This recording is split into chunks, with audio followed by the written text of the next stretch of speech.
Happy New Year, everybody, and welcome in to episode number 33 of Talkin Kentucky. My name is Coleman Scott, and his name is Caden Holmes. And Caden, it's the first episode of Talkin Kentucky in 2023. Yeah, let's start it off strong. I mean, we've talked about some ideas. We might do some new things this year. I think it's really exciting. Hey, I'm really happy that we beat Louisville and we beat LSU. I mean, the world hasn't ended yet for Kentucky basketball, right, Coleman? Not yet. No, it might soon, but hopefully not. I mean, we're undefeated in 2023, so that's all we can hope. Yeah, we started off right. Hey, and what about my two besties I got in the background here? You see this? Oh, Doug Shows is on my list of topics for tonight. But yeah, we got John Calipari, living it up with Doug Shows there in your background. Who are we playing there? Is that Louisville? It's some red team, obviously. It could be, or Arkansas or Alabama, maybe. I don't know. But any of those, I tried to find the foul that Casey Wallace did the other night. Couldn't find it, so I decided to go with this. Well, I couldn't find it either when I was watching the game, and you couldn't find it. No Kentucky fan in existence could find that foul because it didn't exist. I mean, we're going to get into the Doug Shows stuff, but I mean, that was like the worst call in the history of calls right there. That's for sure. But hey, it is national. Well, the first holiday that we have to celebrate today is that it's Tyler Eulis's birthday. How could we not celebrate Tyler Eulis's birthday? Dude, that's the best one yet.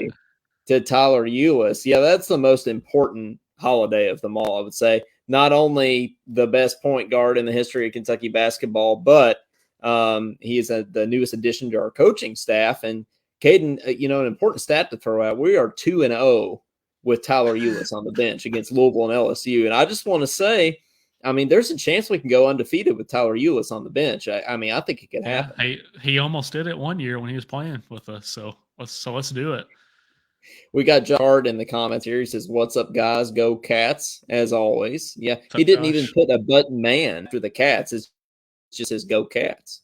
Mm-hmm. So lately, we don't need the button man because we beat Louisville, we beat LSU, and we're on a roll right now. So we don't need the button man. We can just say "Go Cats." So that's great. But some actual weird holidays. Tyler Eulis's birthday is not weird. But some weird holidays for today. It's National Bird Day today. So I think it goes for any kind of bird, not any specific kind, but just in general, all kind of birds. I don't really, I mean, we don't really like birds here on Talkin Kentucky of any sort. We don't like cardinals. We definitely don't like cardinals. That's for sure. Hummingbirds are okay, though. Hummingbirds. You got any favorite bird, Coleman? I think hummingbirds are probably my favorite bird because I've read somewhere that like their wings go like 300 miles an hour, something like that. Like there's some crazy stat like that. I mean, you can't even see their wings when they're flying. I mean, it's like it's moving so fast. You could probably cut somebody's finger off how fast their wings move. Good. I mean, and their beak is probably just as long as their body. Did you ever have a hummingbird feeder? Yeah, I think my parents have that. My grandma has one, and there are hummingbirds all over the place. I mean, they'll come zooming by your face. I mean, can you imagine getting hit in the face with one of those going 100 miles per hour? Oh, yeah. Well, Take an eye out.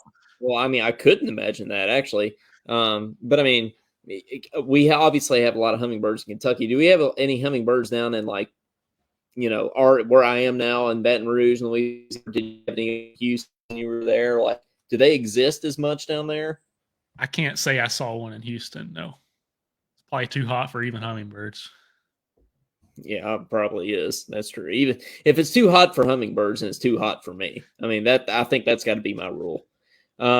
It's National Keto Day, as in the keto diet. I'm sure a lot of people are having like New Year's resolutions and stuff right now where they're trying to go on some kind of new diet. Keto might be one of those. I'm not even sure really what the keto diet consists of or anything, but I don't really ever see myself doing any kind of diet like that. I mean, I just eat what I can eat. Yeah, I've had friends who have done keto, and from what I can tell, they don't do sugar and they do a lot of meat. A lot of meat and no sugar. So that's interesting. I've heard like with keto stuff, like you can't just cold turkey into keto. Like you have to kind of ease into it or something like that. And then similarly, after you've been on keto for a while, it might make you sick to go off keto or something like that. It seems like a pretty involved thing to go into. It's not just like you become vegetarian and you just kind of alter your diet a little bit. Like it's like a complete sort of overhaul. So it sounds interesting to say the least. It's National Whipped Cream Day. Have you ever heard that story of John Calipari? Somebody saw Coach Cal at a Golden Corral, and the only thing he had was a giant bowl of like Cool Whip or of whipped cream, and he was just sitting there eating it. Was it actually him? Yeah, it's actually him. This is legit. This is a verified true story. Yeah. As much as John Calipari eating Cool Whip could be verified. Yeah. Yeah, I've never. Hey, well, Josh Hart says he needs that hat. Josh, I need it too. Yeah, Caden needs it, and I guess I'm the first. This was a Christmas present, and so we need to get some of these. Like seriously, that's one of our New Year's resolutions. We're thinking about buying a lot of these hats, like selling them or giving them away or something. And if anybody deserves a hat, I think it's Josh. It's Josh for sure. That's for sure. Well, those are the holidays for today. I think the biggest one really is Tyler Eulis's birthday. Except I guess one more I'll mention here. It's National Day of Dialogue. Let's have difficult conversations with compassion and understanding, making the world a better place. Well, here on Talkin Kentucky, we do have difficult conversations, but we don't always do them with compassion and understanding, especially when it's come to Kentucky athletics at the end of 2022. Yeah, I was about to say Kentucky sports is a difficult conversation in and of itself. So we do that on a daily or weekly basis. Just all together, just Kentucky sports in general is a difficult conversation. But hey, before we get into anything else today, I think we'd be remiss if we didn't talk about what everybody else has been talking about, and that is Damar Hamlin, the Buffalo Bills player that had a heart attack on the field. I didn't see it live, thankfully. I think that would have been really hard to watch. I have seen the replay. Haven't watched the replay on repeat or anything. Glad that like the news outlets and things aren't showing it on repeat.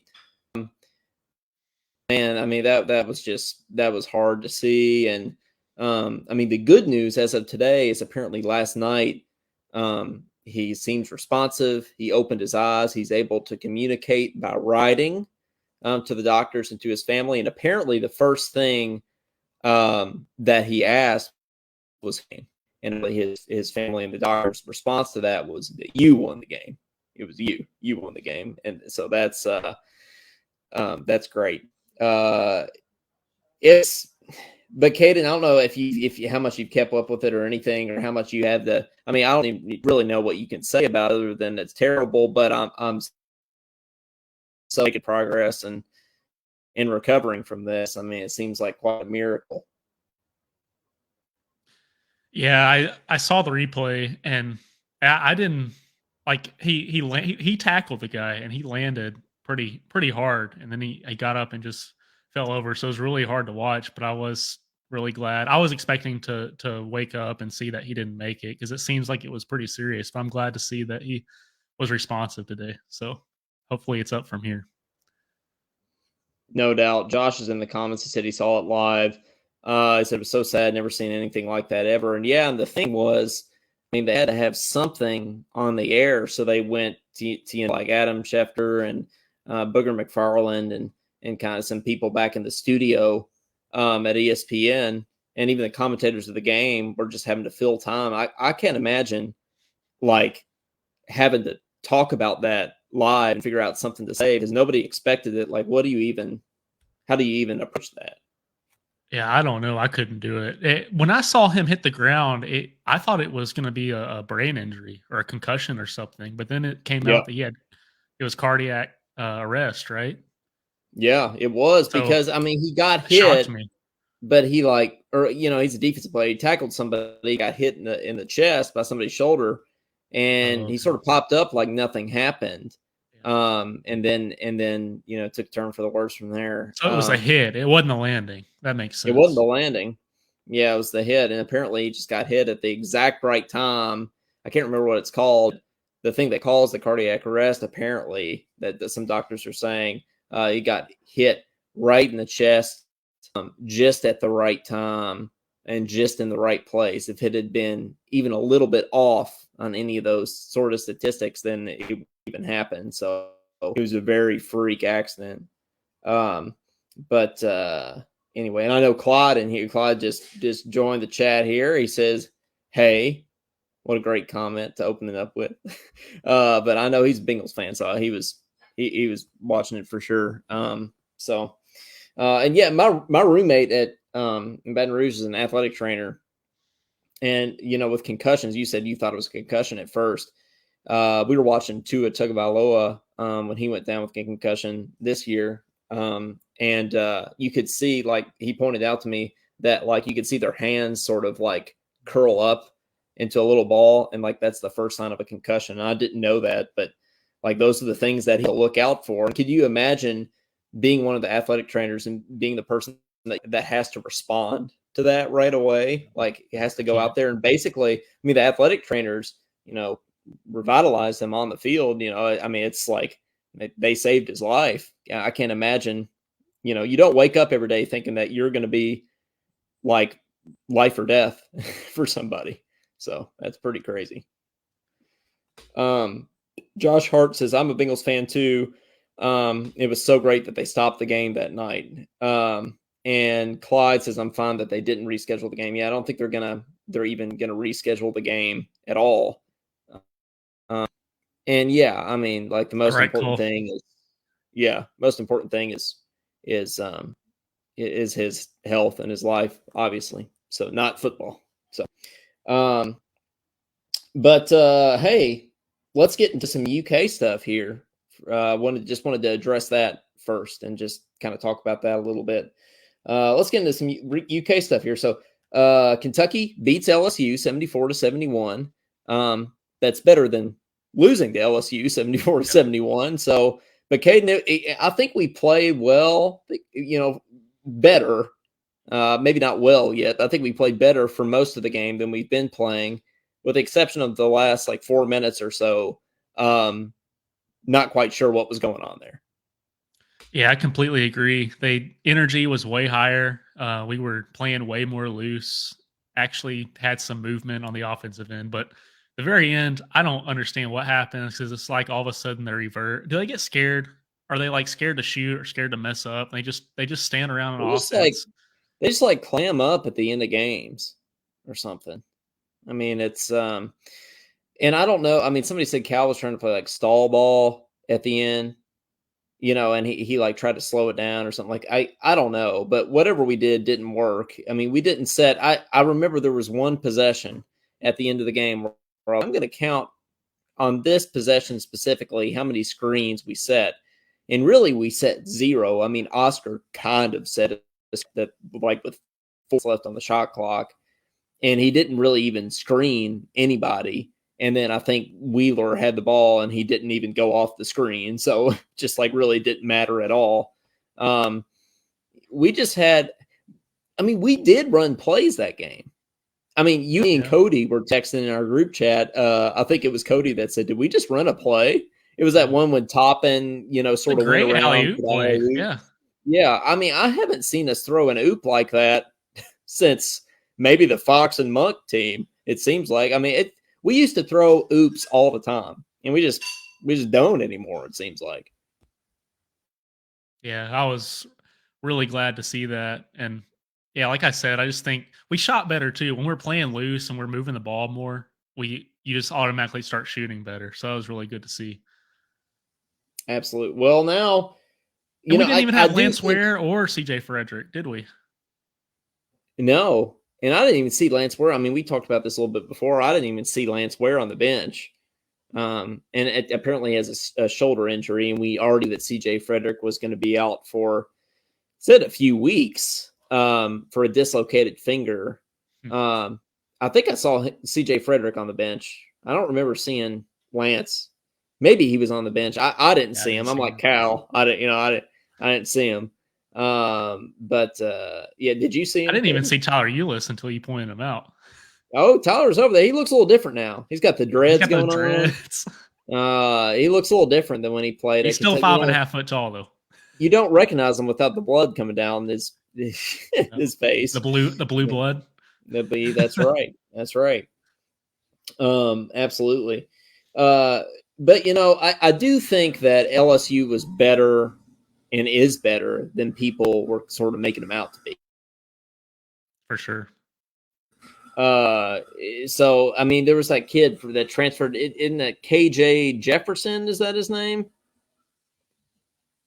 Was he the one lighting us up? The one that commentators kept on talking about how well he gets downhill?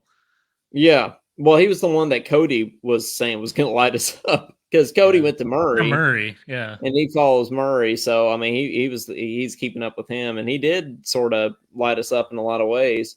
But now, I mean, we get LSU at home, and even though they're better than we thought they were, I mean, we did get them at home.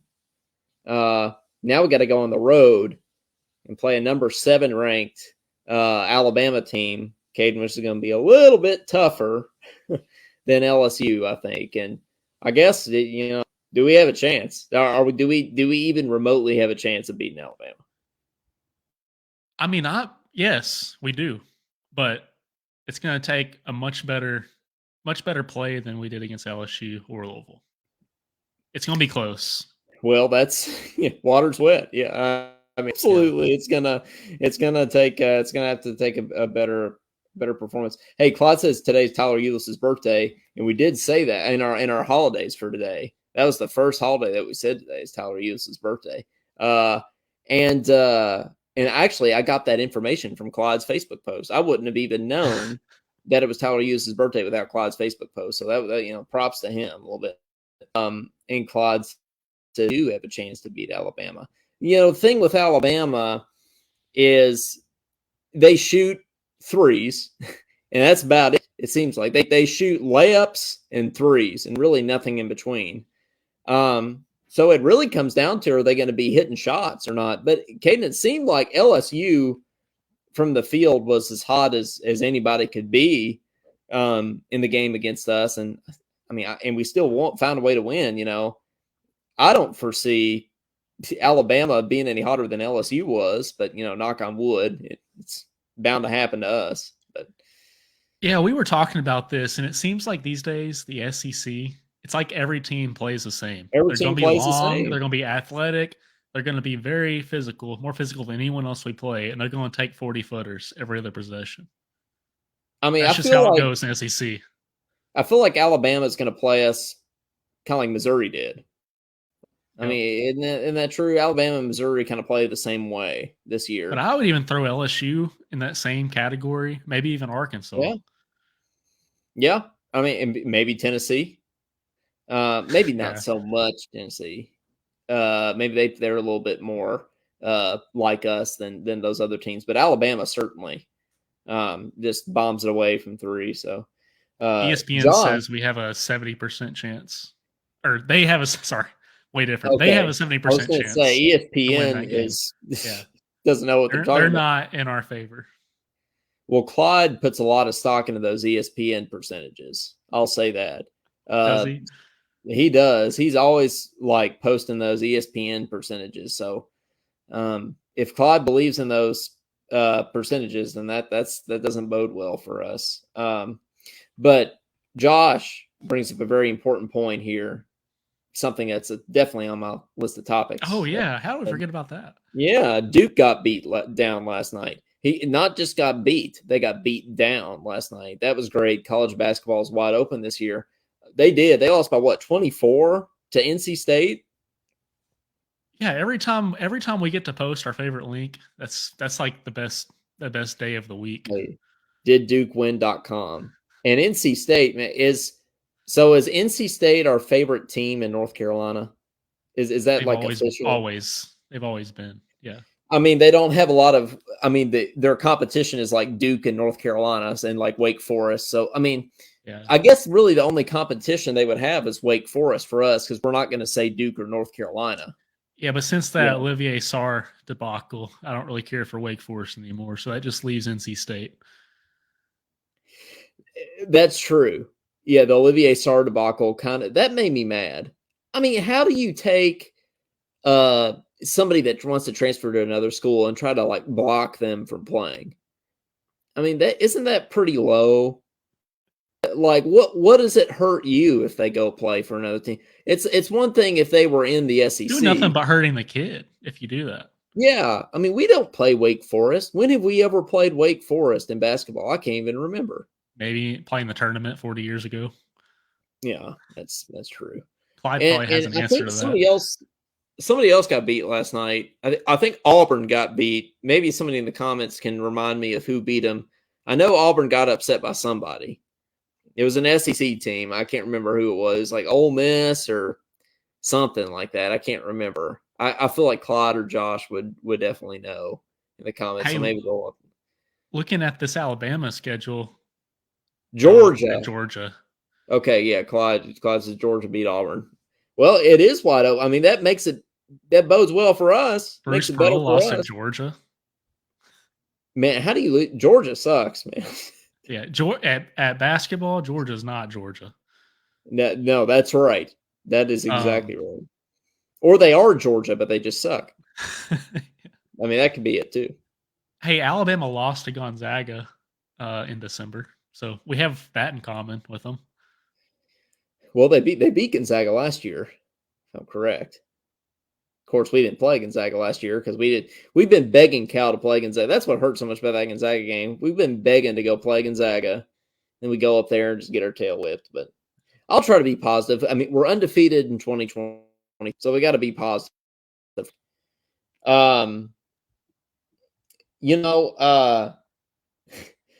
We wanted to start a couple new sort of like trends or segments or whatever on the episode for this year. Is like, new year, new us kind of thing. And we thought that one segment that might be cool for us to do is we were going to call it Talkin 10. And so we're going to like either whether it's a UK kind of top 10, like scores in school history or whatever, or if it's something stupid like top 10, whatever. We're going to bring in some kind of top 10 something and talk about it each episode. But today, since it's the first one, Caden and I both have something. One's UK related and one is not UK related. Caden, my top 10 that for today, and I from you this people in the comments to chime in to see if you can guess the people that are in this top 10. Something that's been a struggle for us this year have been free throws, obviously. So I thought I would look up the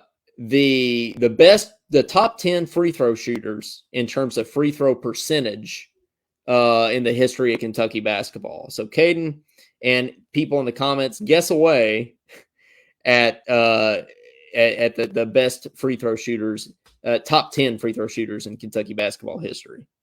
Travis Ford's number one, pretty certain. Travis Ford is not number one. Travis Ford's number 5. Number 5. He is in the top 10. Yeah, Travis Ford here. Keep guessing away. Someone in the Cal era that was really good at free throws. There are several Cal era players on this list. Lamb is probably top 10. Deron Lamb is not top 10. Nope. Huh. I don't even see. Actually, Deron Lamb is number 32. Oh, wow. Emmanuel Quickley. Emmanuel Quickley's number 2. Got it. Yeah. At let's see, what was his percentage? His free throw percentage was 89.55. I should have given Travis Ford's percentage. Travis Ford was 88.19. Emmanuel Quickley was 89.55.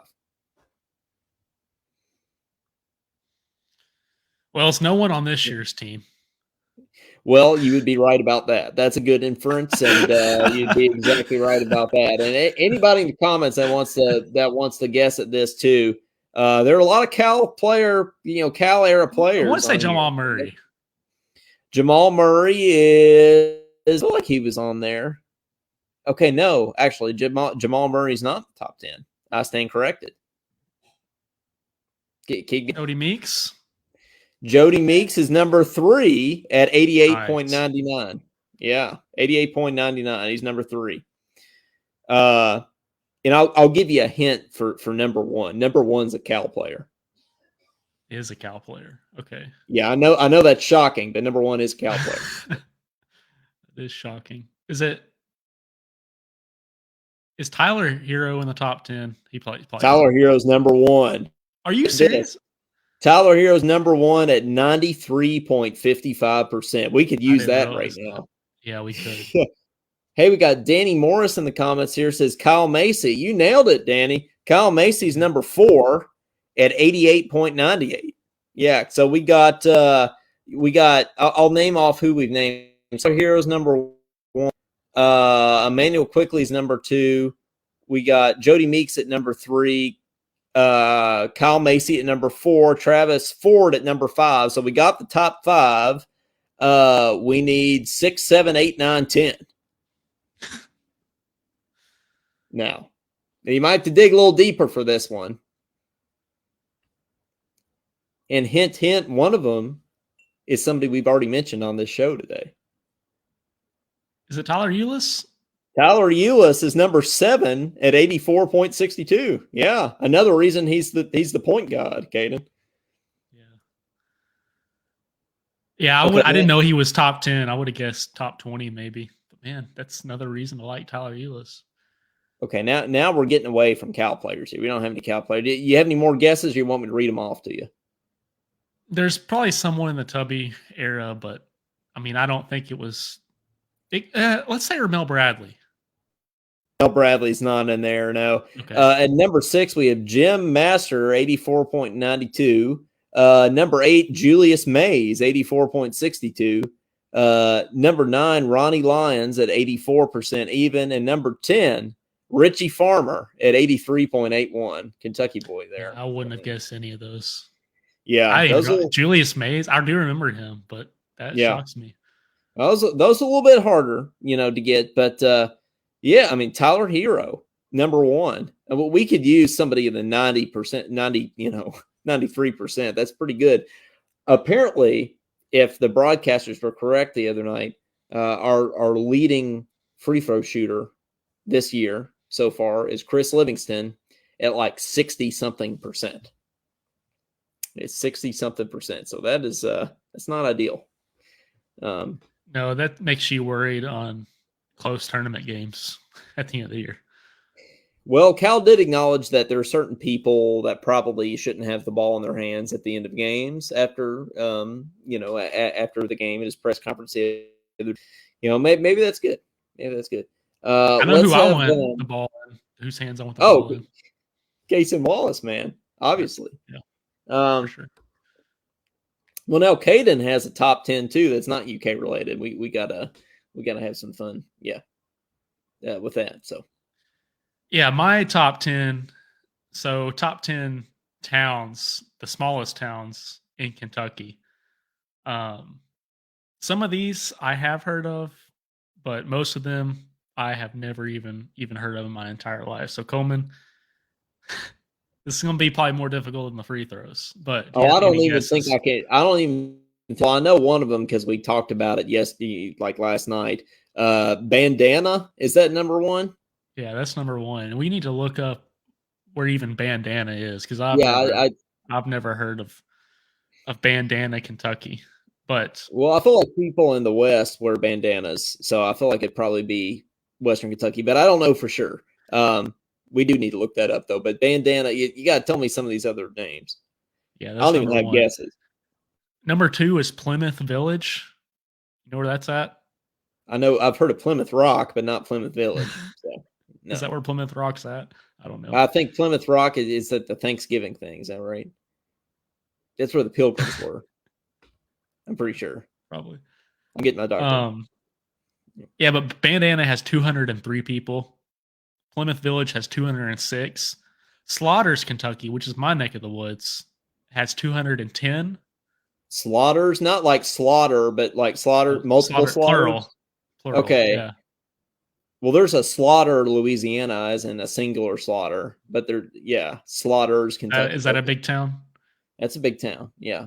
Well, it's not a big how the terms of where it is in Louisiana might be a big town, but no. I think it's in the middle of nowhere. Well, I think all these places are for sure. Well, so it sounds right. Mentor, Kentucky, 211 people. Fountain Run, Mentor. 212. Yeah, Mentor. Never heard of it. I've never heard of Fountain Run. Marrowbone has 217. Calderon has 223. Any of these ringing a bell? Calderon? Is that like Chaminade? Comment section if you've heard of any. Could be. Comment section, if you've heard of any of these places, let us know, because we definitely have not. Livingston, Kentucky. Speaking of Livingston, I have heard of Livingston, Kentucky. 223. I think I've heard of that too. Yeah. Mackville, 224, and then Crossgate, 228. So, well, I got to say, I haven't heard of many of those, but maybe we have some listeners in some of those places. I mean, you never know. But the smallest towns in Kentucky. Well, I mean, it makes sense because I haven't heard of any of them. And they each have like 200 people. I mean, that's kind of crazy. Yep, in the 200s. Yep. But there you go. You know, that's a new thing we want to try to do in the next few episodes, at least, is this, bring in some top 10s, talking 10. But very good question in the comments here that I wanted to talk about too. Saw a story today that Liam isn't coming back. Is that true or is that BS? That's BS. The short answer, that's BS. That's just coach speak. He can't say that. Well, what Liam said, the quote that everybody's talking about, is that he's undecided if he's coming to Kentucky or not. That he's going to wait till the end of the season and talk it over with his family. That's what he has to say. He can't be the coach at the Rams and just, be like, yeah, I'm leaving, in this press Speaking of hurting team morale. Yeah. Yeah. Like he can't say that. In fact, I was just reading an article that Freddie Maggard shared right before this on KSR that was talking about how, why the BBN shouldn't listen to the negative Lee and Cohen rumors. So we can't worry about it. Short answer, Josh, is that I still fully believe that coming, because he is coming, and so it's a done deal. It's a dead giveaway. It's a dead giveaway. It's a done deal. We can't. Yeah, just can't say it yet. It's unofficially official, as they say. And Josh is okay in the comments here. So good. Glad we could straighten that out here on Talking Kentucky. We're never wrong here on Talking Kentucky. So, I mean, why wouldn't especially Cody? And at this point in the show, we'd like to open up the phone lines. Give us a shout at 502-234-1504. We want to hear from you about if you've heard of any of these small towns in Kentucky, if you're good at free throws, or if you just want to talk about Kentucky basketball, or even want to talk about the love affair in my background here. You want to talk about Doug Show's bad officiating? You can talk about it. Just don't badmouth his roofing business. I don't know if he has one, but don't do that. But we want to hear from you regardless. So give us a shout if you so please. Kane, that Duke did DukeWin.com. How that's our favorite website of all time, of course. And I don't think there exists a did Tennessee win.com. And I really feel like that can be something that we could contribute to the world here on Talking Kentucky. I mean, we already have a website.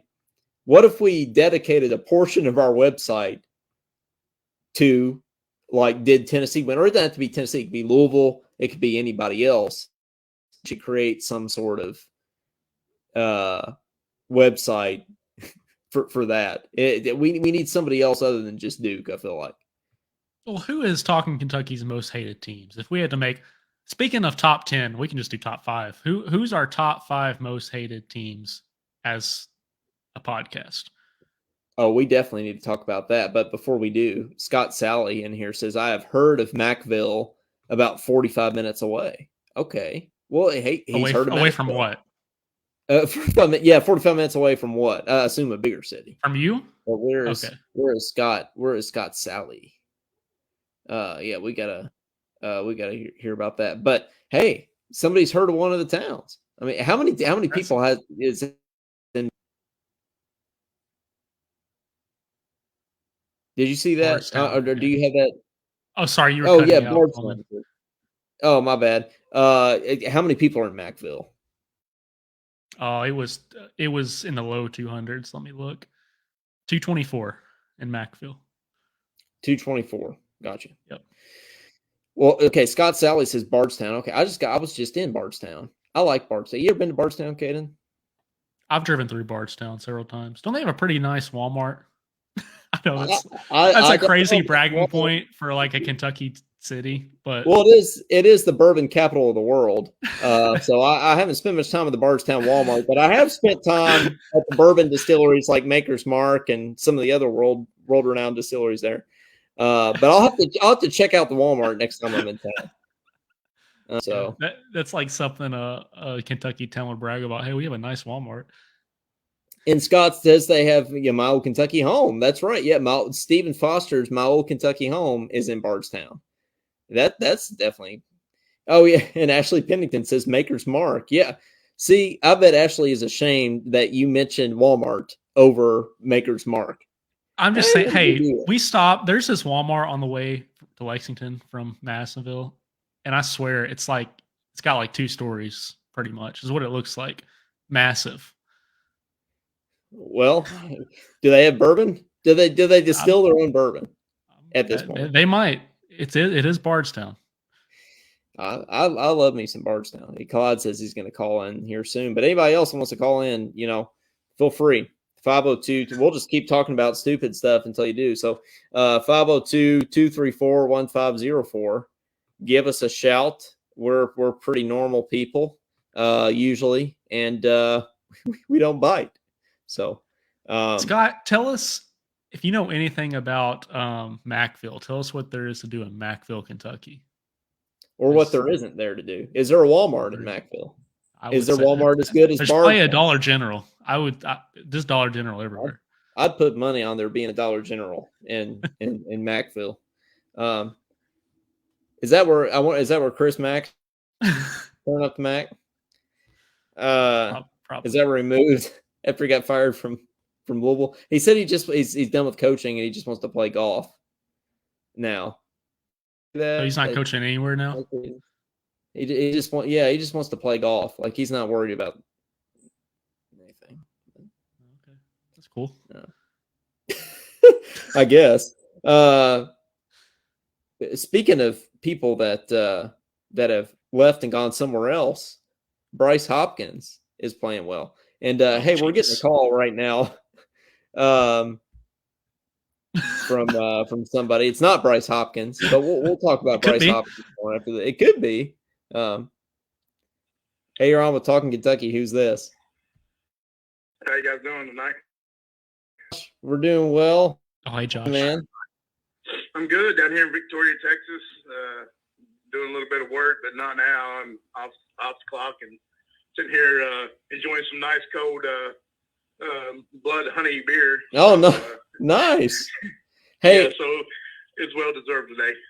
We've talked about that brewery enough now that I think they should sponsor Talkin Kentucky. I mean, I really do. That would be great. I think that Bardstown Walmart should too. Huh? What'd you say, Caden? I said I think the Bardstown Walmart should too. While we're at it. Oh yeah, Bardstown Walmart. This brewery in Texas. I mean, we could just take off. Yeah. But anyway, you were saying, Josh. Oh, I said, it's just, I was impressed with the guys a little bit, and then I was really sad at the end because we were up by 10, and I just wanted them to close it out. I really wanted them to close it out.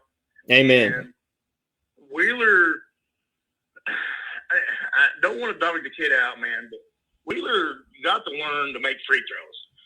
And not just him, the whole daggone team. And I know they didn't miss that many that other night. I think they missed 3 or 4, but still, it's an issue. And it's an ongoing issue, and I don't understand it. Like Caden had said before, they shot 1 million free throws in their life. Why can they not make free throws? I just don't get it. Well, I will say, Toppin stepped up big time and made those two. And I was kind of shocked he made both of them, but I'm glad he did. When Toppin doesn't hit that three, we might get beat.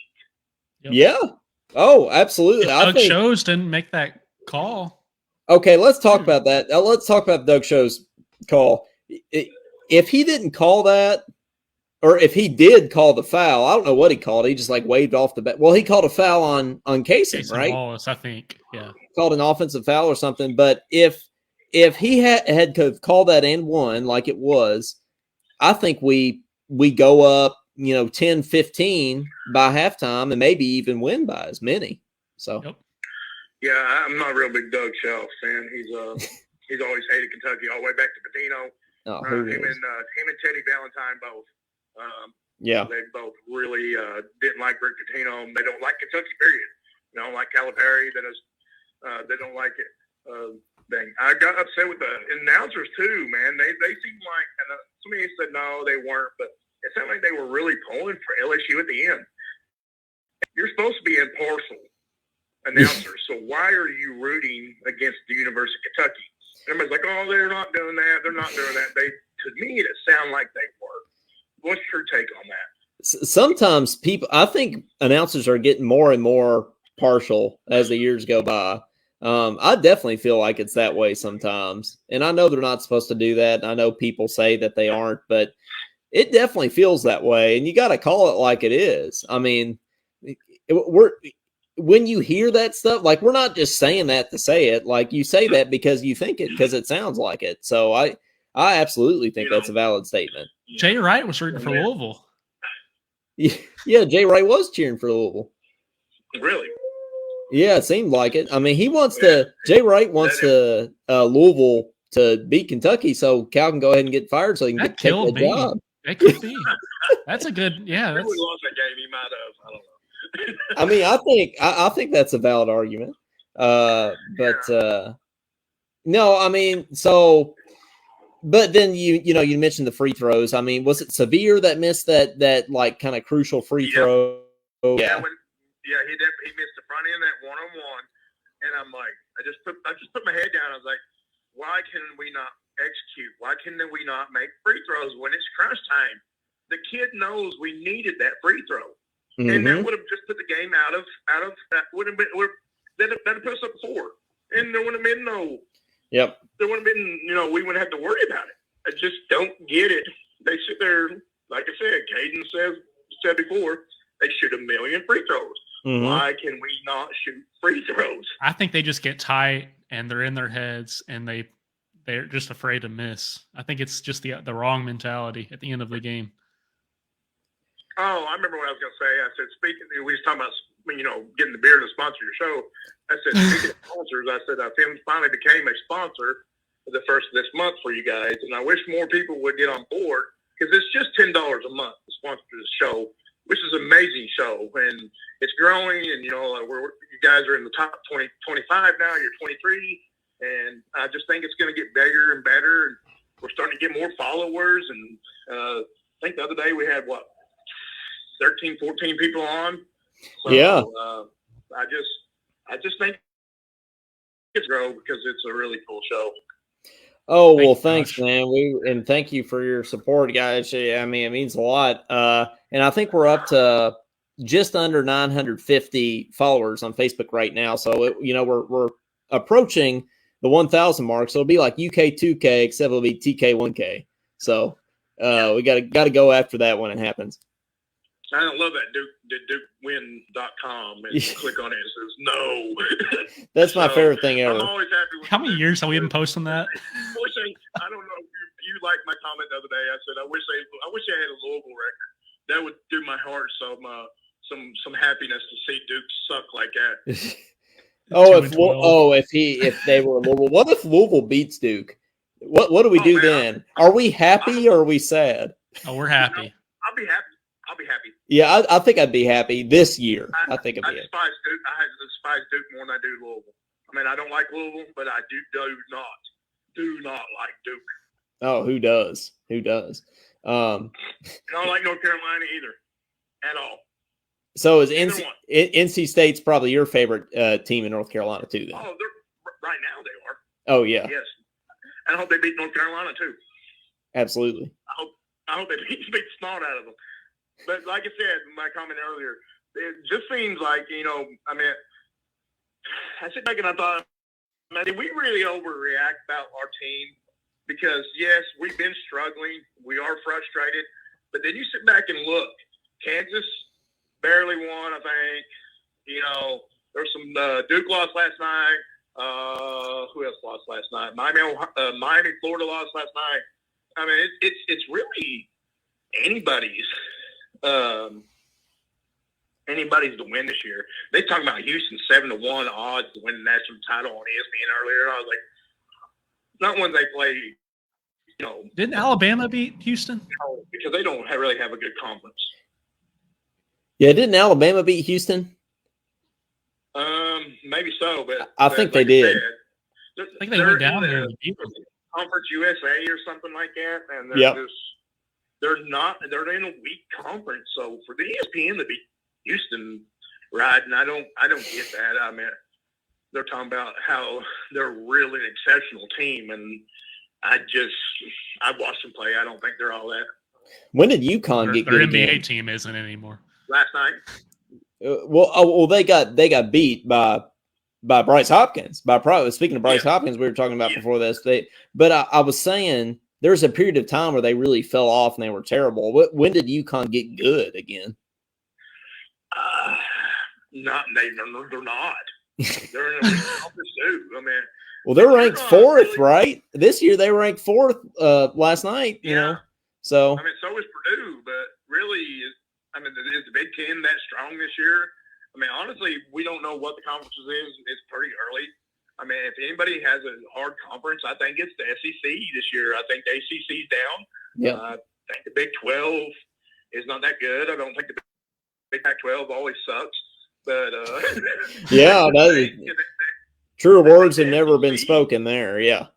I think the SEC is going to be the cream of the crop this year. I think we'll have more. Sorry about that. There's something truck about. But I think the SEC will have more in the tournament than any other conference this year. Oh, I think so. And I even think LSU's a tournament team, honestly, after seeing I think they could very well be a tournament team. And Missouri. Well, you got LSU, you got Alabama, you got Kentucky, of course. Missouri. I don't know. Missouri's playing well. Tennessee. Florida, I don't know what they're doing. Tennessee's playing well. Arkansas is playing well. They got beat last night, but they're still playing good. I don't know who Arkansas got beat last night, but I think we have the strongest conference this year. Yeah, I think at least half the conference gets in. Oh yeah. So what do we got? 12 right now? What? Wins? No. How many do we have in our conference? 12? Oh, 14. Right now, early? 14? Yeah. So I think we'll get 8 teams in. Yeah. Come tournament time. Yeah, no, I think that's very plausible. Yeah. Well, man, I think they will. Thanks for calling in. Got anything else before we let you go? Man, I just hope they go to improve. I seen something about Oscar the other day. He said, when you come to Kentucky, you don't come to play. You come to wear this jersey. And he's absolutely right. That's right. He said they expect certain goals, and Oscar said we got to meet them goals. But he said he knew the fans are like frustrated, but he wants the team to get better. And they were actually, I think if they start laughing and having a good time like they were the other day with LSU, they slapping Oscar on the ground. I think we're gonna be fine. We had that bump, and I think we're gonna right the ship, and hopefully we'll do better going forward. Oh, there's only hope for us. It's a new year, and we got Tyler Eulis, so it's only up from here. Yeah, but I still believe that we're gonna do good. Maybe like I said, maybe we just overreacted, but we are a very passionate fan base. We expect to win. And we don't expect to be in, having these games. So hopefully Calipari gets figured out pretty fast. I for one, bashed the snot out of him. But you know, at the end of the day, he's our coach. We got to support him. We got to support our teams. Life is more important than basketball or football. And just want to keep, you know, my prayers for DeMar, and hopefully he recovers very fast. That's right. Absolutely. Well, and speaking of that, we're the most passionate fan base. Here's proof that we're most passionate fan base in the country. Doug Shows was the #1 trending topic on Twitter that night. Just because he sucks. Well, yeah, because he sucks. But out of all the topics in that could possibly be being talked about on Twitter, Doug Shows got to #1. That's for Kentucky fans. Yeah, one of the worst calls I've ever seen. We were like, "What are you doing, dude? Yeah, it's time for you to quit. Quit drinking the haterade, and and Haterade. just always fair game." So. Mm-hmm. But no, guys, thank you for your show. Thank you for what you do. I appreciate you guys, and just hopefully, like I said, we'll just keep on. Maybe this is a turning point. You know, maybe we'll start playing with unity, and that's what we need. And just go Cats. Absolutely, man. Go Cats. Thanks, Josh. All right, bye-bye. See ya. Unity. Wouldn't that be great? Play with unity. He worded that perfectly. That would be fantastic. That might even be the name of this episode, Talkin Unity. Talkin Unity. Yeah. I think that would be great. Caden, you're toggling the Cal and Jim Doug Show's backgrounds back there. I don't know why I said Jim. Yeah, well, he reminded me that he hates Rick Pitino too. So it's not just Cal. Oh, he does. He just I had to put up there him giving Rick Pitino technical too. So got to get out there. You're on Baton, Kentucky. Who's this? Hey, you know who this is. Oh, it's Clyde. Oh, of course I know who it is now. I don't always have the caller ID up, but I definitely know now. How you doing, man? I'm doing good. I'm a man introduction. I mean, I'm not that high standard of a man yet, but maybe one day. I'm doing good. Hey, you are on Talking Kentucky. You don't need an introduction on this show. Yeah, just like he told your sister that one time. But the only Talking Kentucky.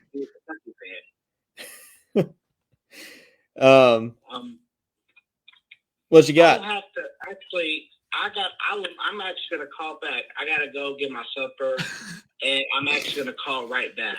Clyde's gonna double dip. No worries, man. Anytime, we'll be here. I'll be right back. All right, sounds good. Clyde's gonna double dip.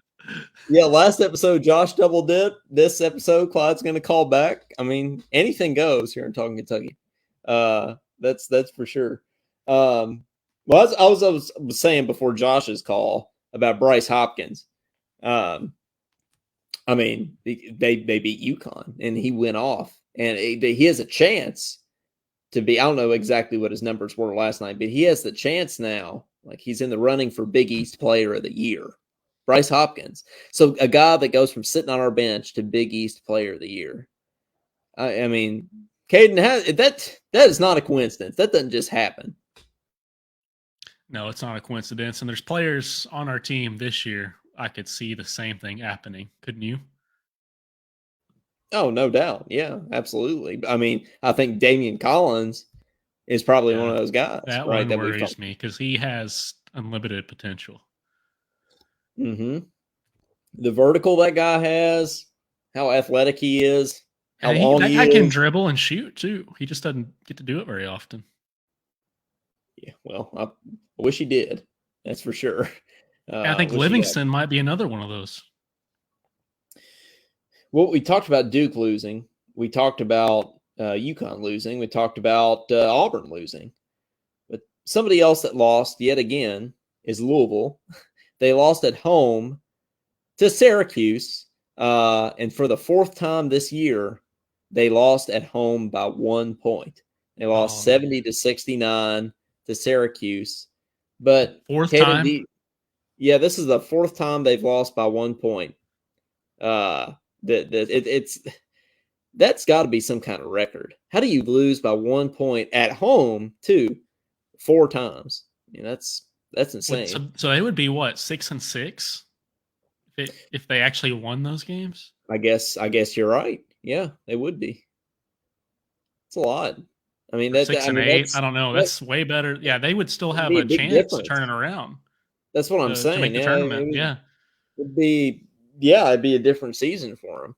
I mean, they can't turn around and make the tournament now. And then really, they're playing their conference is sort of front loaded with the bad teams like Syracuse, the lesser teams in the ACC. I think Boston College, somebody else that they play that was bad.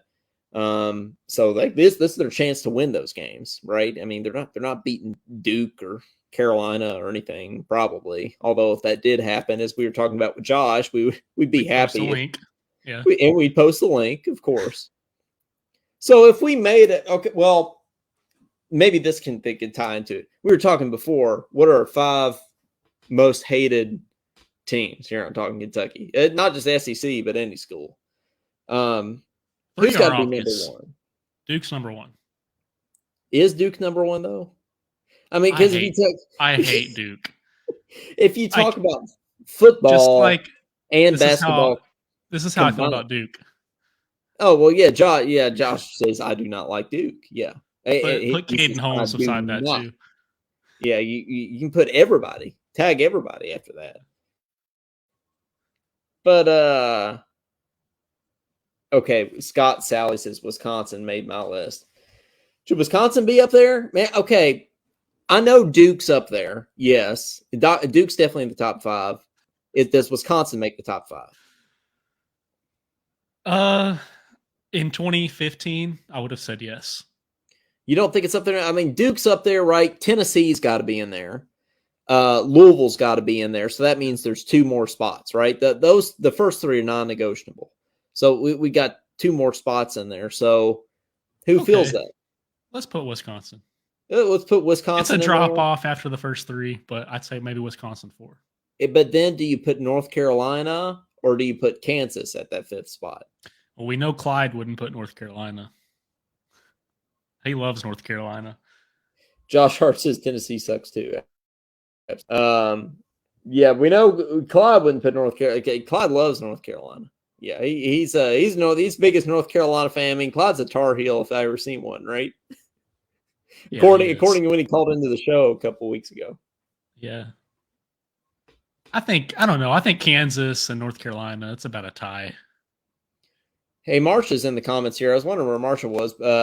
Purdue's up by 2 against Ohio State. 6 seconds left. So Ohio State might get that upset. Is Purdue number 1 right now? I think they are. They are? Well, come on. What's Ohio State ranked? They can't look at the top 25. Are they ranked? I mean, we're not ranked. I know that. Unfortunately. Yeah, you got to pull up the top 25. I don't even know. When we're not in it, I don't care, man. Marcia says yes, that they're number 1. All right, let's see here. Yeah, Purdue number 1. 24. Number 2. Marcia says they're number 20. Ohio State's number 20. Yep, 24. Charleston's number 23. Are you serious? Purdue just won. We got the update. Sad. We could have used that. Caden. Who would have been number 1 then if Purdue lost? Houston again. Who's number 2? Houston? Oh, okay. Yep. Why is Houston so good? Who's Houston's coach? Do we know? I should know this, but no, I don't know. You live there. You should know. But maybe we need to almost became a Houston basketball fan. Kelvin Sampson, that's right. Kelvin Sampson. I never heard of him. You would recognize him. Well, the picture. So in that last spot, then, because if we put Wisconsin in, that leaves 1 spot left. So it's either Kansas, it's another SEC team. It's like somebody. Historically, I guess you'd have to go with North Carolina. Yeah, okay. Or Indiana, maybe. Kentucky, Kansas, Indiana used to be a big deal. Well, yeah, but they're irrelevant now. Marcia says it'll probably be Kansas. Yeah, because Kansas just surpasses for all-time wins. Well, North Carolina did in the tournament wins. Well, everything just sucks right now, doesn't it, Caden? But anyway. That's what I'm saying, yeah. Marcia says IU coming up against Iowa next. Marcia's got all the, she's up there in Big Ten country. She's got all the Big Ten games going on. So that's up there. Yeah, I probably have to put Kansas in there, but you can put North Carolina in there. I'm not saying I'm as big as a North Carolina. I'm not saying I'm as big as a North Carolina fan as Clyde, but they might not make my top 5. Right now I hate Kansas more. Let's put Kansas 5, North Carolina 6. I'll go with that. I don't not like Hubert Davis. I probably like Bill Self less than I like Hubert Davis. You know what I mean? I had some respect for Roy Williams whenever he retired. He didn't make a huge deal about it like Coach K did. Scott Sally says, I'll call in after Clyde. Clyde is crazy. Don't listen to him. Clyde's crazy. Don't listen to him. Marcus says that's hilarious. And Scott, Scott, we'd love to hear from you. It'd be the first. Yeah. It'd be a first time hearing from Scott. So that would be. Yeah, you can tell us about what even was that town called? Macville.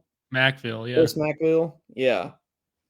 Well, hey, and you don't even have to wait till after Clyde if you don't want to. Clyde will just call whenever he gets back. But or we'll just keep talking about. This is whatever you want to do. We'll keep talking about. We got a list of topics here. I want to talk about losing again, of course. And then we'll kind of talk about this till we get a call here, which may be in the next 5 seconds. Who knows? Chris Beard was fired from Texas after all the allegations for the assault charges and stuff like that. It's disappointing because, it's disappointing when anybody does that stuff. But he's somebody that I really could have envisioned coaching at Kentucky someday. And you thought he was at one point. Yeah. Oh, absolutely. And we are getting a call right now, and it's not Clyde. I do have the caller ID up, so I assume it's Scott, but we'll see.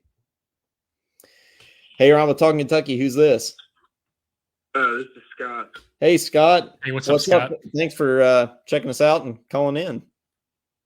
Yeah, I was just going through my Facebook a couple of days ago, and I saw you guys on there and decided to drop in, and it seems pretty cool. So, well, thank you. We like to think we're pretty cool. Yeah. Yeah, but I know it's in Kentucky, but Macville. My family's kind of around that area. Oh, awesome! Yeah, near Bard's. Well, I guess it's the closest. So the closest town's probably Bardstown. It's south. It's you go out towards Springfield. Okay. And, go down in there, Willisburg, that area.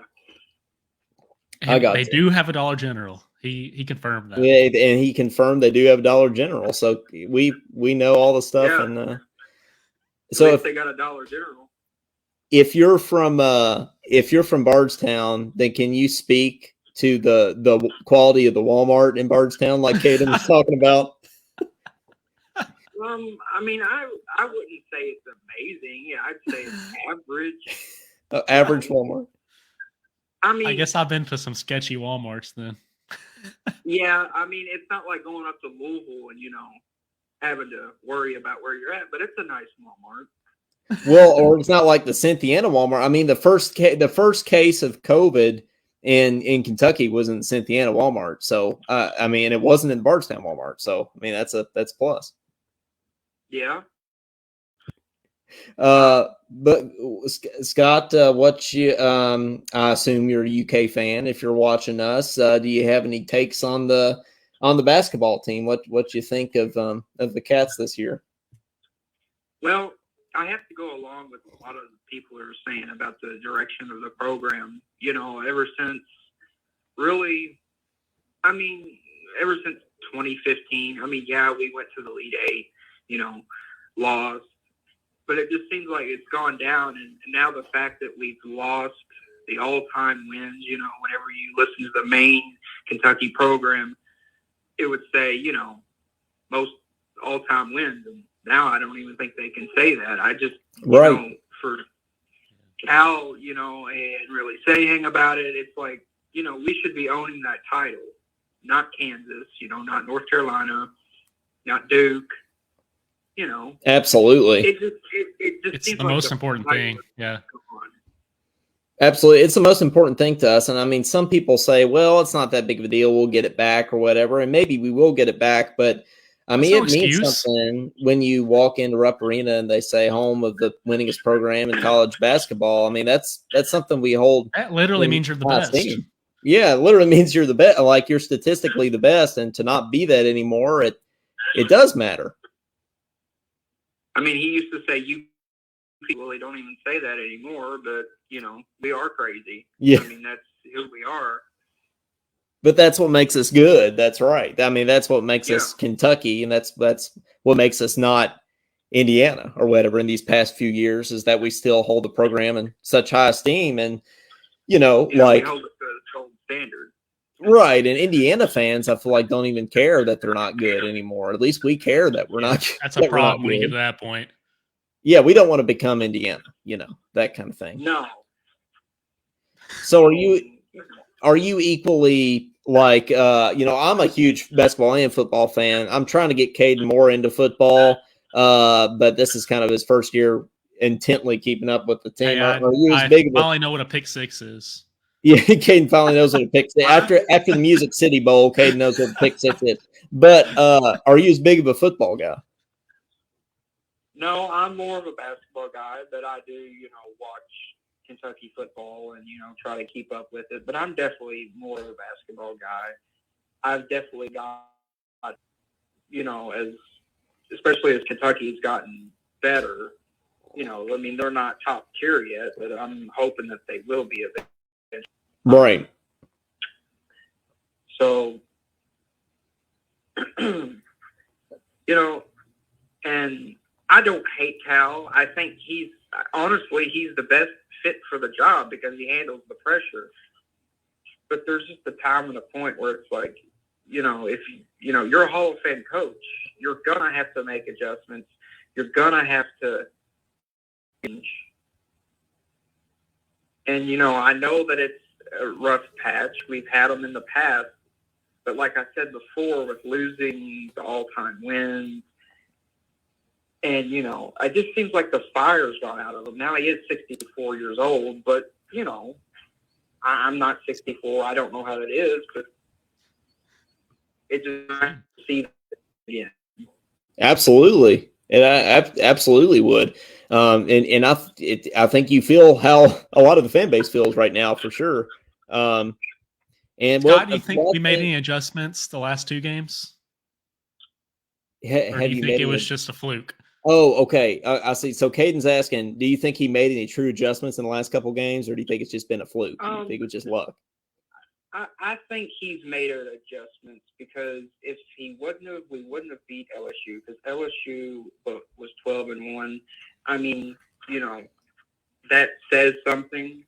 I mean, I don't know who all they've played, but you know, you've got to be at least decent to be 12-1. I mean, you know. Yeah. Absolutely. They beat Arkansas, top 10 team. Yeah, they beat Arkansas. They've played well. Yeah. So I mean, I think no, I tend to agree with you, and I hope that, I mean, we did run at least a couple plays. I mean, Kate and I were texting each other like did we just run a play and that kind of thing? So maybe we'll start to see more of that. And you know, I think the key for me is if Jacob Toppin continues to play at the level he's playing at, I think he's the X factor. Definitely. Yeah. I think he's the X factor in us winning a championship or making a run in the tournament. I won't quite say winning a championship yet. Maybe we're not at that kind of turnaround level yet, but he's the key factor in us making a run. So, and back to the fire thing, you know, I used to be really excited whenever games were coming up, and you were like, "Yeah, I can't wait to watch this." You know, you know, at least up until the Louisville game, I was just like, "Do I even want to tune in and watch this?" Like, and it shouldn't be that way. That's the thing. Like, it used to feel like a sin to miss a Kentucky basketball game. And now it's like we used to schedule our life around Kentucky basketball. Now if we miss a game, it's like, yeah, who cares, kind of thing. Like, it's not a big deal to us. And that is concerning, especially for Kentucky. Yeah. Well, man, thank you so much for calling in. We really appreciate it. Do you have anything else before we let you go? And I do want to say that I think we have improved overall, and I can't say for sure certain that we will beat Alabama, but I think we will at least keep up with them. I mean, I'm being hopeful, and I say yes, they will beat Alabama. But if we don't, if we do lose, it won't be that bad. At least I think. I think Damian Collins will make his statement like he did last year, because I think Alabama's probably going to play the same way. The lob. Yeah. Absolutely. I think Damian's my player of the game. The lob. That's what Cal City woke up in the middle of the night last year, and he was like, "Yeah, Damian Collins." I picture the lobs or whatever, and it worked. I remember that, and it worked. So hopefully they do it this year. Hopefully Toppin and Sheway will clear the path and make it easier on Severe. I mean, he has been hitting his 3-pointers. We can't complain about that. He has. Oh, we can never complain about that these days, or wins in general. But, well, man, thanks for calling in again. And do we have we hope we have a new listener in you. Thanks for discovering us. Oh, no problem. You guys keep on going, and, you're doing a good job. I will definitely be coming in, and you'll probably hear from me again. So, all right, man. Well, thanks so much. Scott. All right. Good night. Good night. Good night. Hey, phone lines are running off the hook right now. I think we got Marsha on the phone. Is this Marsha? Hi. Yeah, it is. Hi. Hey, Marsha. How you doing? I'm fine. Let's talk about the LSU game. All right, LSU. Take it away. All right. Okay, they had more energy. I agree with that. All right. Okay, and I said this before the second half. Okay, let's take it up a notch. They have no fouls on them. Get that energy level up there again, maybe a little bit more, because we can't finish a game hardly. They get too relaxed, come back out again, come back on us again. I mean, they had good energy, but it needs to be taken up a notch. When you don't have no fouls on you, what are you worried about? Play the ref. Right. Play the ref. And they don't play the ref. I mean, you play the refs until you know what they're going to call. Yeah, exactly. Yeah, and I saw that in them. I thought they looked better. I'll give them credit for that. Do I think they're where they should be? No. Right. Not yet. Not with the teams I'm seeing watching. I think Toppin, you're right. He's got the most athletic skills there is on the team. Do y'all agree? Oh, yeah. Toppin's the most athletic player on the team, I think, in my opinion. And he tries to force it sometimes, though. His confidence was a killer. And I think Oscar had kind of gotten on the coach about that. And I could see it was written all over his face. That we might look back on that Oscar comment as one of the turning points of the season, because he kind of publicly called Cal out and said, "Man, you can't be just yelling at the players and putting them down like it gets in their head." And yanking them out, and then they sit there forever and think, "All right, I'm done." Well, I think you nailed it. I think you nailed it about Toppin. Like with him, I think the confidence thing was huge for Toppin, and he even said that he was going through a big mental block, and he's had 2 back-to-back really great games. So, and he's the X factor. He would have still, but you make a mistake with Cal. I mean, it's like Yankee City, okay? Instead of saying, "Hey, that's not you." There was nothing positive I think he ever said to him. And again, the bench playing, he better be prepared to have that bench ready and going. Mm-hmm. Still at that, we can still get into a game and get in foul trouble, but LSU, I mean, I would have took that up a notch at halftime. I'm like, "Look, guys, you look good. You got energy. You take this up a notch until you get a foul," because they act like they're afraid to foul. Yeah. To me, Because especially if they Oscar, I they're think. in trouble or they're going to be taken out, they're going to foul out. That's when we're running into playing timid and too. Yeah, very timid, and it's like that's the coach's responsibility. I'm sorry, if you're going to yell and scream, I just say call time out. Can you take yourself a notch? Yeah, because we're going to lose. Right. And that's the reason they can't press either. They're not. I don't think they're quick enough to press.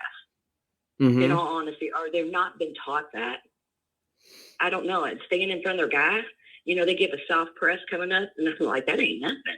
And somebody gets on us, and everybody's on Wheeler. But honestly, we need him. His ball handling skills. He's the only one doing anything at the end of the game. Honestly, Wheeler is. Yeah, Wheeler. He's the one with the ball. Yeah. He's a good point guard. A lot of people get mad. I've heard such bad things, and I'm like, look, if you want someone that's giving us a strong press, that's who you want to bring up the court. And every time they rebound, look who they look for. They look for Wheeler. Right. They're used to that. So I'm not saying Wallace can't take over, but he feels more comfortable with Wheeler coming up the court with the ball for sure. Oh, absolutely.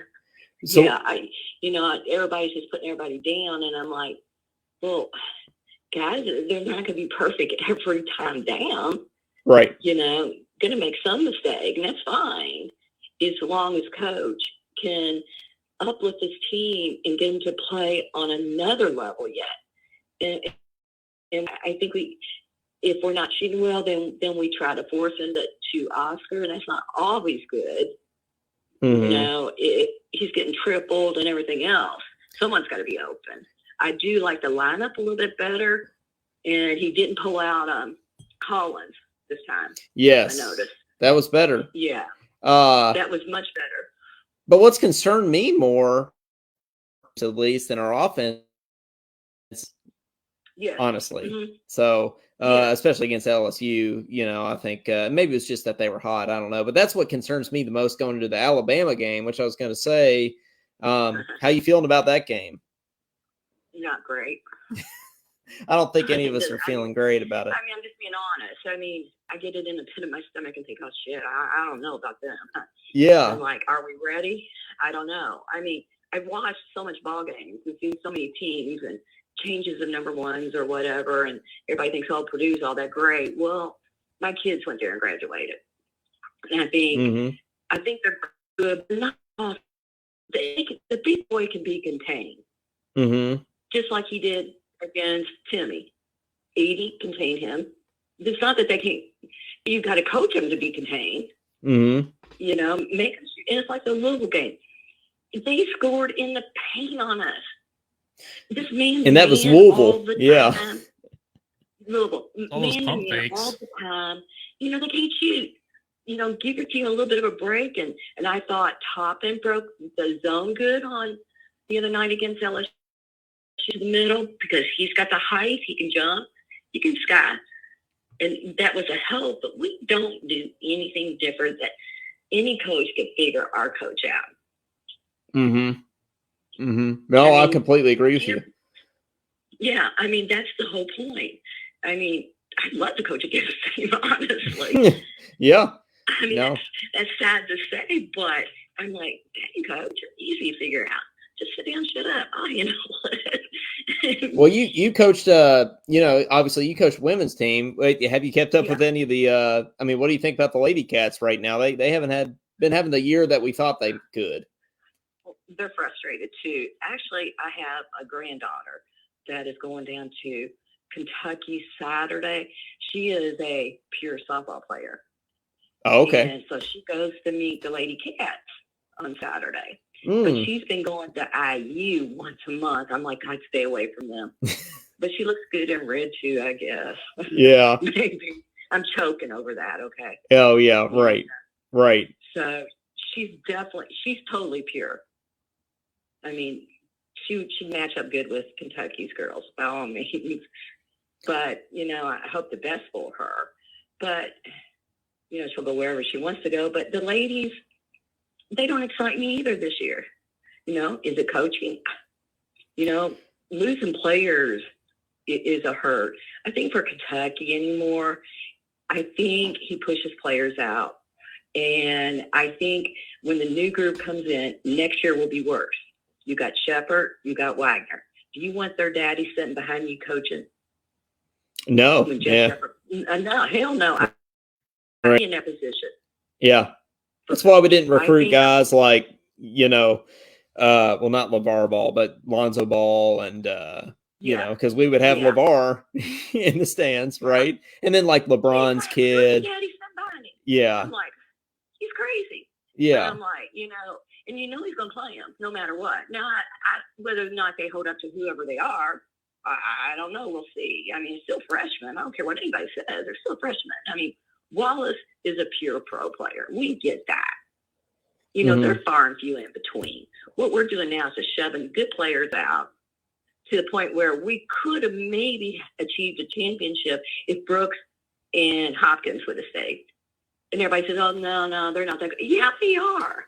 Yeah, if they're used, if the key is if they're utilized correctly, then they're good. Yeah, and you put them down there with Oscar, and you still have the bench. You still got Wallace. You still got Livingston. And I'm like, good God, right? And we lose them, because Brooks' dad runs a clinic up here up north, and he's got a younger kid, right? That's really good. And Brooks was going to go to IU before he came to Kentucky. That's right, yeah. Or Notre Dame. I was so excited. Right, I was so excited. And then Brooks had won some games too. But, nobody gives anybody a year to develop a little bit with the team. Mm-hmm. And you bring in a couple new players in that, and you put them out of position, and you can hardly teach them. But one thing, what, man-to-man? They fundamentally, they can't take a charge. Right. You can get in front of the ball. Mm-hmm. Those are simple coaching skills. I haven't seen any of that. Hey, you're preaching to the choir here for sure. Now we're all with you. But Marsha, always great to hear from you. So you're predicting a loss on Saturday?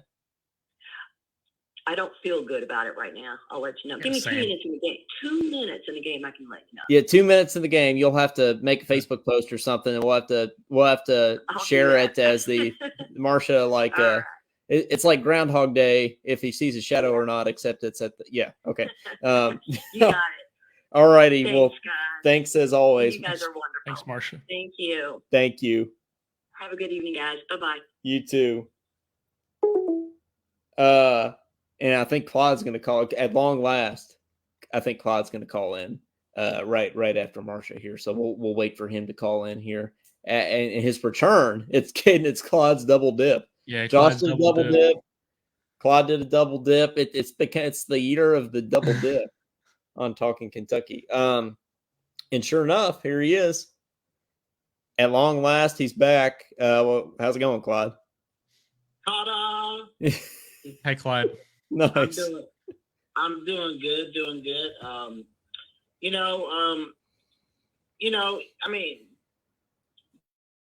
Feel good about this game if they want to, but I'm different. I'm different. I'm a different breed. I feel good. Go for it. I think we're starting to find our offense. I think we're starting to feel more comfortable. I like the energy that we're playing with. I like what we're doing. I like the offense, because we're playing more energy on offense, and the players seem to be more in tune and adapt together because, you can just see it on the screen when you're watching the game. They have more energy. They're smiling. They're having fun. They're confident. They're comfortable. And when you have a team like that, especially right before Alabama, that makes you feel better. Now, if this was the team that played against Missouri heading into Alabama, I would be saying something else. Yep. But these last two games, I know you can't be too awfully comfortable with this team yet. I know that. But my thing is I feel better about them now than I did when they played against Missouri because, good gosh, after that game, we had no offensive identity. And that scared the life out of me because I'm like, if we don't have answers on offense this season is going to go downhill quick. Mm-hmm. But, it hasn't. And, yeah, I know we're Kentucky. we're supposed to win every game. We get mad when we don't win every game. But we're 10-4, and to be honest, we have a lot of opportunities to really get going. I mean, we got a lot of good teams coming up that are ranked, like Tennessee, Arkansas, Alabama, and Auburn, and Kansas at home. We got a lot of opportunities to be able to get these wins, and I think we can. Oh, I absolutely think we can. And we got to be optimistic. We got Tyler Eulis. We got, it's 2023, new year. Mm-hmm. I think we can turn a leaf. Now, we've talked about this game, if we're going to win or not, but we haven't talked about what it means if we actually do win. Claude, if we do win this game, I mean, how huge of a win would that be? It would be a huge win because you look at the last 17 games against top 25 opponents. What are we? Wait, was UCLA ranked when we played them? I don't know, Caden. Were they? Yes, they were. I think I didn't watch 16, maybe, or 20. I don't know. That sounds right. Yeah. Yep. You're right. You're right. So the last, I'm gonna say, was that our 18th game against ranked? Okay, the last 18 games. What are we? 4-14. Mm-hmm. The last 18 games against top 25 competition. That's right. And we have to remember that we have no tournament resume right now. So is it a must win against Alabama? It's a must win against Alabama. Big win. I mean, we have other, I think between. Well, we can't keep saying Tennessee, this. Oh, it's okay if we lose. We got others. Well, we got to start winning. Well, it's either going to be, I think, either Alabama or Tennessee are must wins. I'll say that. Yeah. Yes, they are. They are crucial wins because, like I said, the last 18 games, I like that word. 4-14 against top 25 opponents. That is not acceptable here, and that will never be acceptable here ever. Yep. That's true. Ever. Like you can't just be like, oh, we're 4-14 against top 25 opponents. Well, I'm gonna go sleep tomorrow, put on my suit, and go to work. Like what? Like no, we don't. That is not the standard that you set here when you come to the University of Kentucky. That is not the standard. But I think if we win Saturday, I feel like that would be a big confidence booster in this team because I will feel more better about the Tennessee matchup if we win Saturday. I will. Absolutely. I'll be like, and we got a game against South Carolina between the Tennessee game. Excuse me, was burping, and we might be running on a 3-game winning streak heading into Knoxville.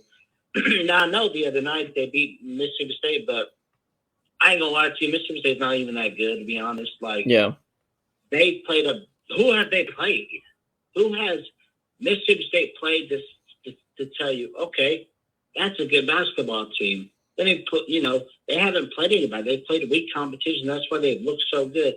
And they have them up in the top 25. And I'm like, man, you can't be doing that. They ain't playing nobody. Mm-hmm. And so, and look, and plus, like I said, I like my post I said yesterday. Look at all these teams that are losing. All these top-ranked tier teams. It's wide open, man. This year, it's wide open. Basketball is the most wide open sport right now, and anybody can get beat. That's why I have confidence that we'll beat Alabama because I look at all these other teams that are beating these higher-ranked teams, and they're not beating. They're beating them at their house. They're going to their place and beating them. Yeah. I mean, the other night, Kansas State beat number 6 Texas. And Purdue lost to Rutgers in Purdue. Mm-hmm. I mean, I'm like, we can do it. We can do it. And we are Kentucky. We are Kentucky. It's Kentucky. And honestly, I like what you said about Oscar when he said all that because in my mind, I'm thinking, well, Oscar's telling the truth. Like, what he said about his quote, I'm like, that is the standard. And to be honest, Oscar knows what it takes to be here. That's why he plays so hard. And not only that he's playing so hard for the team, but it's for his family too. Yeah. And that motivates him even more. That's why he goes and plays so hard. And, I agree with Marsha. Or who Which one of y'all was saying that he was afraid of foul? Which one? It was Marsha. Marsha. Yeah. Yeah, I agree with her because he is afraid of foul. Because you look at earlier in the season where he picked up foul trouble, he is afraid of foul. I get it, and he is a very valuable piece to our team. We can't afford him to foul out because when he fouls out, we're gonna lose anyways because we will have no answers. To be honest, unless some of the guards will step up. But I don't know, we need to get Reeves going. He is the one guy that since Frederick is out, we need to get him going. He hasn't shot well really since the Michigan game. He hasn't shot the ball well. He's barely not playing like he should. And we really need to get him going from the arc. So because he is a shooter, he's a bucket getter. We really need to get him going. Well, if we got this win on Saturday, I mean, it would be huge for re-energizing the fan base. We go on the road and knock off a top 10 team. Nate Oates is kind of a douche. We kind of don't like him, and we would like to. I think he's a good coach, but he's kind of got that personality, and that both Cal and our fan base would really like it if we knocked him off. So I think it would just be a huge statement win for the program. It could really get everything back on track this weekend. And I think if it could get me and Caden back on track in terms of on board with the team, then it can get anybody on track because we've been pretty down on the team, been shy about that, but everybody has been. So, but neither have I. I haven't been shy about it at all. And Alabama is a good basketball team. I mean, they're ranked 7 for a reason. And the past few past 3 seasons, they were good during the COVID year. But honestly, last year, I feel like they could have been better than they were last year because they had a bunch of players that came back from that Sweet 16 team. I feel like they could have been way better than what they were. They just went through a slump. I don't know why. I really thought heading into last season, I actually thought Alabama was going to be like top 3 SEC team, and they never was that season. And this year, they've kind of gotten that back. I think, aren't they the number 1 team in the SEC this year? Who's that you said? Alabama. They got to be because if they're 7th and Tennessee's 8th, then Alabama's number 1 in the SEC. Well, I think they technically are, but I think who is picked to win the SEC right now, last time I checked, is Tennessee. Yeah, it's Tennessee. And, we never have really any luck going to Knoxville and winning, especially since Rick Barnes took over. He knows how to run circles around Cal's team. I mean, he knows how to. He's got Cal's number. Yes, he does. And he's had it since he first started coaching here. And he's really the only SEC coach that really has a winning record against Cal. I think the second coach is Bruce Pearl.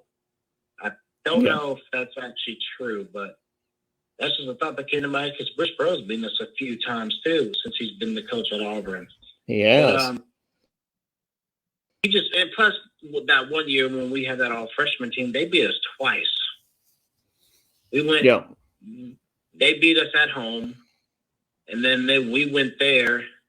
But I don't really even remember playing there with that all freshman team. I don't really remember. I remember the home game, but I don't really remember us going down there.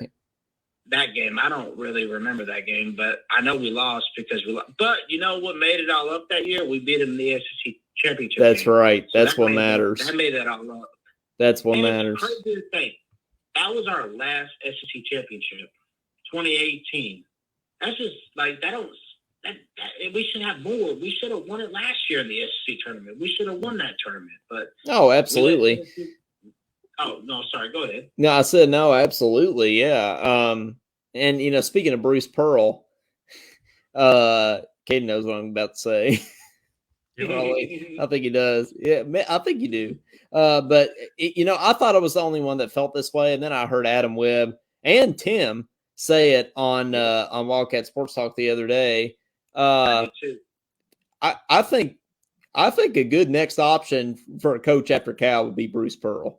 And you might hate me for saying that. Caden has always thought I've been crazy for saying that, but Adam and Tim both said they want Bruce Pearl. I'd be thrilled to Bruce Pearl. And if they offered, it would never happen. If we called Bruce Pearl right now, he said, "Where do I sign? I'll be on the plane tomorrow morning." Yeah, he would. He would. I don't know if Mitch would. I don't know if Mitch Bernhardt would have that happen, but Yeah. Do you think if that happens, do you think Cal goes to Auburn? Oh, that would be crazy. Oh, I think when Cal leaves here, he's done. To be honest, Yeah, I don't see him going anywhere else in any scenario as of right now. And also, here's why on that note: a lot of teams are figuring it out.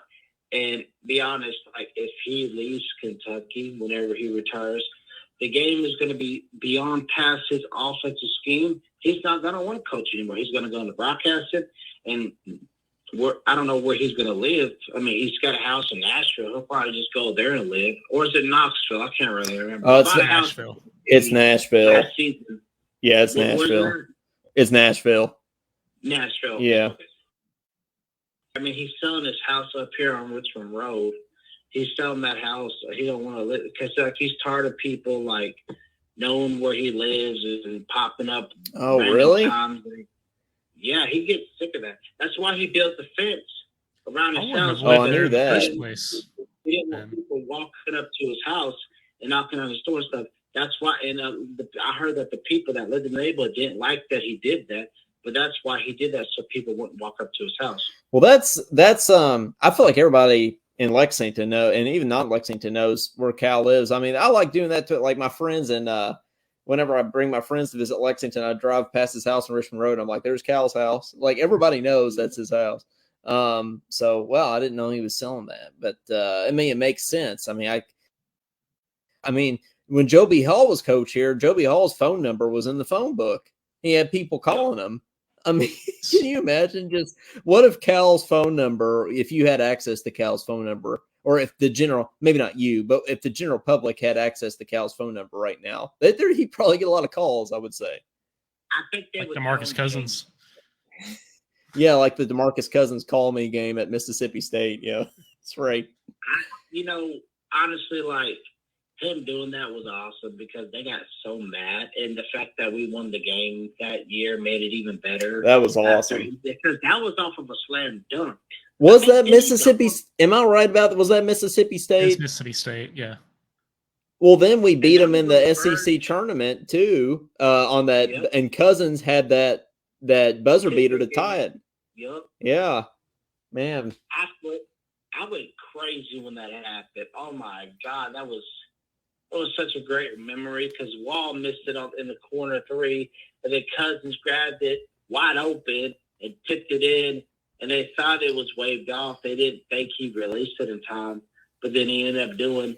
And then, actually, what's funny is they thought we won the game, Cousins and Wall. That's why they went over to the thing, fell into the thing, started celebrating because they actually thought they won the game. But yeah. I just tied it. We're going in overtime. But, we ended up winning the SEC tournament, and that was also on Patrick Patterson's birthday, I remember. Because I remember the picture where he knows the birthdays. He does know the birthdays. On his birthday. That was on P-Pat's birthday. Well, hey, this is what we need to get back to. I mean, Caden, this is what we need to. We need to get back to feeling these, good memories, like these good times about Kentucky basketball. This is what we need to get back to, and I think we can get back to it this Saturday if we beat Alabama. Yes, let's do it. I agree because, and it's going to be a very close one because obviously Alabama is going to keep every team they play close. They're not going to get blown out of the water. I mean, they kind of did against Gonzaga, but Gonzaga is a good basketball team. Like they just are. They know how to. They've adapted to the game because their coach has. And Calipari still has yet to adapt to the game. That's why Gonzaga was able to come back in that second half and beat them because their coach knows the evolve of the new game of basketball, the X's and O's. That's why he was able to run circles around Nate Oates' team, and Nate Oates got confused. He didn't know what to do. That's why they was able to beat them because they outsmarted and out-hustled them too. And it was all thanks to Drew Timme because he played his ass off in that game. He did. I watched him. And, so this team, everybody still needs to be patient with us. We got a long way to go. We do. We still need to support them like we had the last two games and cheer them on like crazy. I could not agree more, Clyde. And as always, thanks for calling in. And hopefully we get a win this Saturday. And also, before I go, I'm glad that DeMar Hamlin is conscious again. And yes, and I've been praying for him. I've been worried about him. And they actually rescheduled they didn't reschedule the Bengals and Bills game. So basically, we won the AFC pretty much. But that's not the way I wanted to win it, though. I didn't want to. I wish they would have rescheduled it, but oh well. No, well, it's for the best. Yep, it is for the best. Yeah. Well, thanks again, man. Thanks for taking my call. Cats are going to win by 4 on Saturday. Cats by 4. We're going to win in the final 2 minutes of the game. So it's going to be a tied one at 68, and then we're going to win 72 to 68. 72. We'll get to 71 first. Yeah, we will hit that rule 71. Yep. All right, man. Thanks for calling in. You're welcome. Have a good one. You too. Well, it's not going to be by Severe Wheeler free throws, I don't think. No, maybe Jacob Toppin free throws, though. Maybe Jacob Toppin again. Damian Collins is the best. I swear to God, Damian Collins is our best free throw shooter on the team. Hey, Angela Yeager has been lighting up. I mean, she's been commenting all these while we've been I wanted to talk about one of her comments. Yeah, while all these calls have been happening, so I haven't really gotten to talk about them. But she's in the comments, lighting up a storm here. It says we have come a long way since Gonzaga. Which comment were you talking about, Caden? This one way back here. Man, come on. You still have to keep the faith and still root for them. I know you are, but you still got to predict they're going to win. Angela, me and Coleman are some of the biggest UK fans in the world, and we would like no more for the Cats to win. But, I mean, we also can't be okay with just losing anytime. Like, that's what makes us the best fans in the nation. Like, and we're going to say it how it is, but we love the Cats more than anyone. So I pray that we beat Alabama, come out strong this weekend, but I don't know. I don't know how it's going to go. I think it's going to be close. I think it could go either way, honestly. What about you, Coleman? I don't think we're going to go down and get blown out. I think we're going to go down there and play well, and that's really all I want. I think they're fired up after LSU. If we lose some fluky thing, that's one thing. But, we need to go down there and play well. It's like the loyal BBN fan says. We just want to go show up and play with heart. Act like we want to be there. That's right. Act like we want to be there. Yeah. That's right. That's all we got to go do. That's all we got to do. Well, Caden, it was a record number of calls today on the show. We had 4 calls today. Yeah. And we had a new caller in Scott. So from Bardstown, which is near Mackville, sort of. I was glad to hear from him. Hopefully he keeps joining us. Oh, absolutely. Yeah. Josh Hart says, I want to be feared again. That's Kentucky basketball. And as of right now, we are not. Want to be feared again. And Josh sums it up there. And I think that Josh had the word, probably, in my opinion, for the episode today, Caden. I mean, is this going to be episode number 33, Talking Unity? Talking Unity. Yep. I think it's got to be talking. It's a new year, New Year's resolution. Let's unify. Let's unify the fan base. Let's unify everybody, and let's just win again. Talking Unity. Let's play as a team and run some plays and get up and down the court, shoot well. Free throws. All of that. Free throws, yeah. Let's channel our inner Tyler Hero for free throws. So, well, it's been real. It's been fun. It's been real fun. Time flies when you're having fun. We've been on just under 2 hours here today. It's a long episode, but hey, if you're here to call and call in and give comments and stuff, then we're here for you. And guys, thanks for continuing to support us and everything. We couldn't do it without you. We had we started this back in May of last year, so we really only done it half a year so far. So this is our second calendar year for the podcast, and so this will be our first full year of the podcast, and we just appreciate your support, and we want to keep it going here. So if you haven't already, like us on Facebook, like Talkin Kentucky, and follow us on Facebook. We're almost at 1,000 follows. We'd love if you can help out with that. You're already on the page, so you might as well hit the button. So subscribe to Talkin Kentucky on YouTube. That's another New Year's resolution we have as a podcast. We want to get our YouTube channel going a little bit more, Caden, in there, right?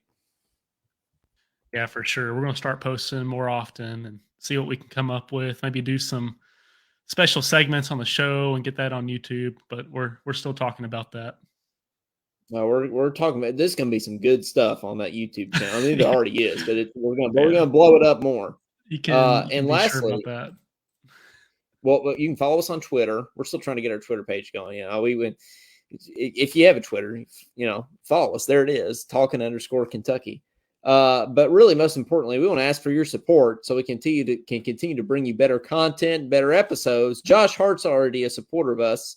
Caden's going to put a link in the comments here, a link to our website, to where you can go support us through this platform called Patreon, and you can even get merchandise in return for your support. You can get a coffee mug.